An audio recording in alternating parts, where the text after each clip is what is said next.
ചിങ്ങക്കൂറുകാരെ സംബന്ധിച്ച് കേതു ലഗ്നത്തിൽ തന്നെ വന്ന് നിൽക്കുകയാണ്. അതായത് വെച്ചാൽ ആ കൂറിൽ തന്നെ വന്ന് നിൽക്കുകയാണ്.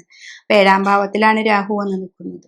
അപ്പോൾ 7ലെ രാഹു ശനിയുടെ ക്ഷേത്രം കൂടിയാണ്. അപ്പം നമ്മൾ ഇപ്പോൾ ഡിവോഴ്സോ അങ്ങനെയൊക്കെ ആയിട്ട് നിൽക്കണവരാണെങ്കിൽ ഒന്നും കൂടി നിങ്ങൾ ചർച്ചയ്ക്കൊക്കെ എടുത്ത് നോക്കുകയാണെങ്കിൽ ഇത്തിരി കൂടി നല്ലതായിട്ട് വരാം.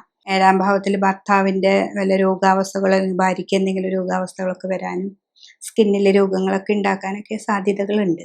പിന്നെ ഇതിലൊക്കെ ഞാൻ ഈ ഗോചര ഫലമാണ് ഈ പറയുന്നത്. 1.5 വർഷക്കാലം മാത്രമാണ് നമുക്ക് ഇവിടെ നിൽക്കുന്നത്.